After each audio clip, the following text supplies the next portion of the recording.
with Novi here. Today it's going to be a different video. I would love to react to a video about Bali because I am from Bali, and it would be interesting to see what people are saying about Bali, what they thought about Bali. It would be really useful for you if you like to visit Bali. The video in YouTube is called The Real Bali Most People Miss. It's in 4K, which is amazing, and it was done by Ureka Travel Explorer. Here goes. Planning a trip to Bali can feel overwhelming, with so many incredible places to visit and experiences to choose from. But what many travelers don't realize is that there's a way to see the best of Bali without missing out on its hidden gems. In this video, I'll guide you through the most beautiful and iconic destinations in Bali, ensuring you don't miss a single highlight on your journey. First, I will tell you some interesting facts about Bali, and then we'll dive into the best places to visit in this captivating destination.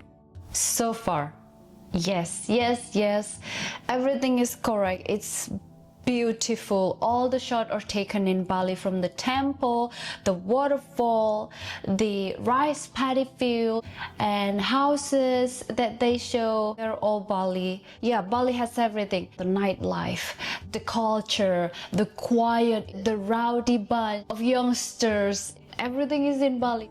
Did you know Bali is more than just a single island? This province in Indonesia includes 3 stunning islands: the famous Nusa Penida, Nusa Lembongan, and Nusa Ceningan.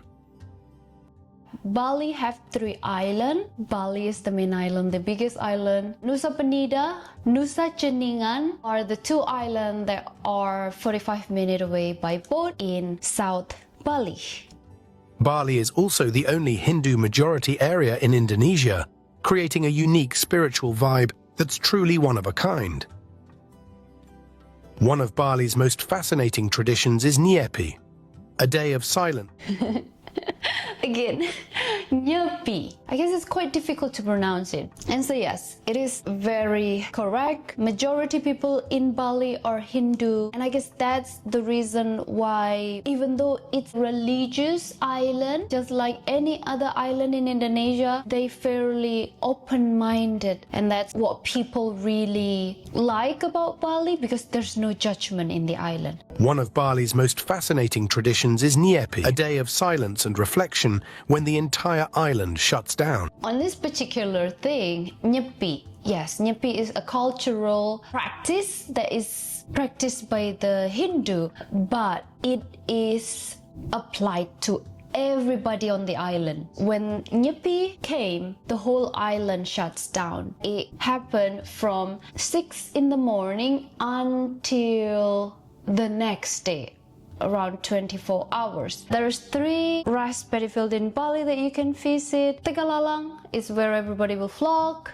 Jatiluwih Rice Terrace is the other one that's less people would go there. This particular one is called Sidaman Valley, which also have rice paddy field. Less people go there. So this is another choice if you don't want to go to Tegallalang.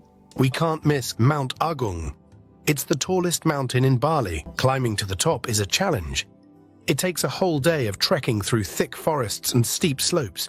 But if you make it, you'll be rewarded with incredible views of the entire island, and even beyond, because of its religious significance and amazing beauty. As much as I would recommend hiking there, I would not recommend it for anyone beginner.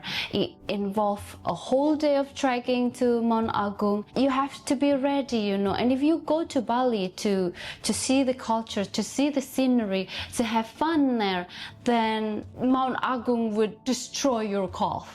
So you have to think about that before you decided to hike Mount Agung. Lempuyang Temple, one of the oldest and most important holy places on the island. It's built on 7 levels, with smaller shrines leading up to the main one at the very top that frames a stunning view of Mount Agung volcano.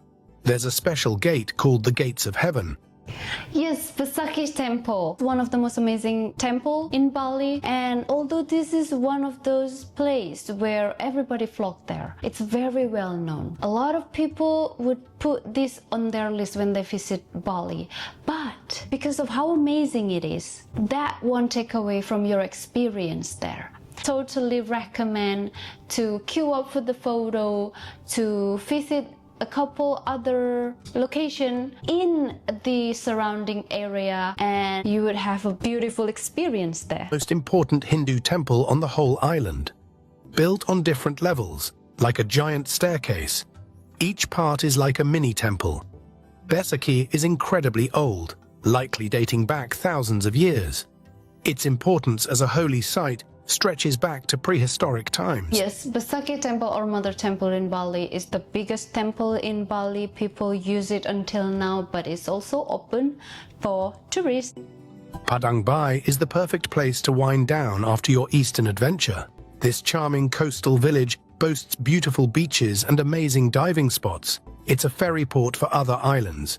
Yes, Padang is a ferry port in Bali, eastern side, that connect Bali to Lombok. And there is another 3 very interesting islands around Lombok, which is called Gili. The 3 Gili in particular called Gili Air, Gili Meno, and Gili Trawangan. Those are the islands that a lot of people visit because they're just like little Maldives with a cheaper price. Jatiluwih Rice Terrace, exactly the rice terrace that I mentioned to you in the very beginning. Instead of Tegallalang, you should totally visit Jatiluwih Rice Terrace instead, because there's less people there. It's a way bigger area. Nobody will be, crowding with you when you're doing your sightseeing. So this is the one. Okay, Pura Ulun Danu Beratan. This is one of those very well-known water temple in Bali. If you type Bali in Google, the first picture that will come up is this exact temple, and that is the reason why a lot of people coming here. So this is one of those very crowded temple in Bali. If you went to all the other temple that I've mentioned previously, then if you skip this one, it would not really cause you to miss it a lot. Start with Sekumpul waterfall, often called Bali's most beautiful. Although I have to say this, Sekumpul waterfall require you to hike up to actually reach the spot to see it. And so you have to be fit when you decided to visit this spot. This would be one that I would recommend the most, other than, well, again, one of those waterfall with lots of people in there, but because there's so many waterfall in Aling-Aling itself, in the Aling-Aling stream, you won't feel crowded at all. And also they have lots of activities like sliding, like jumping from the water. And so when you visit there, there's just so many that you could do. You'll absolutely have fun when you visit this one. Further north, you'll find the hidden treasure of Fiji waterfall in Lembongan village. The hike to this remote spot is an adventure itself, and enjoy the peace away from the crowds. Fiji waterfall, exactly the same with Sekumpul. A lot of people make it into one, so they visit Fiji waterfall and visit Sekumpul waterfall in one go. Wrap up your northern Bali trip with a stop at Menjangan Island. Menjangan Island, this looks like Maldives, and it's only 45 minutes from North Bali. Although I have to mention, if you're in the south of Bali and you want to go to the north, there's going to be 4 to 4.5 hours of transfer. I can absolutely attest it is that vibrant. I've done it before, and it's still one of those unforgettable experience I have. Fun fact, Menjangan is actually a word for deer. So this island is called Deer Island because there's wild deer that are scattered around on the island, sort of survive with the help of local as well. That's Uluwatu. This isn't just any temple, it's one of the most important temples in Bali, believed to keep evil spirits away from the island. Here's another cool thing. At Uluwatu, you can watch a traditional dance called Kecak. The Kecak dance performance in Uluwatu is by far the best in Bali. I absolutely would like to note you that when you visit this particular temple, bring a big bag that you can put all of your stuff in, because again, monkey in Bali should have known what barter is, so they will snatch your stuff with hope that park ranger will give them banana or nuts or some food so they can give you back your stuff. Tanah Lot Temple is a beautiful temple. It's famous for amazing sunset views. This is one of the most amazing looking water temple in Bali, because as you can see, it sits on top of water. It looks like they're floating on the ocean. They use it to pray to the water god in Bali. When you're in the south, this is the closest cultural site that you can visit. As you can see, now we're going to the little 3 islands around Bali, which is Nusa Penida, Nusa Lembongan, and Nusa Ceningan. King Beach, famous for its majestic cliffs resembling a T-Rex. King Beach, which is the beach in Nusa Penida. Recently, the government wanted to build elevator. It has been stopped because it kind of take away from the beauty that King Beach is well known for. So yeah, nowadays, if you want to go down there, it requires you to go through hundreds of steps. Billabong is a natural pool carved into the cliffside, ideal for a refreshing swim during low tide. However, beware of strong waves crashing through the rocks. I guess in this video, they visited when the water was a bit low, because when the water is up, it's not actually safe for you to go into this greenish sort of pool area, because the water would just shoot up and pull you back into the ocean. You have to be careful. You have to absolutely listen to your tour guide of safety precaution you have to do when you visit this kind of natural wonder.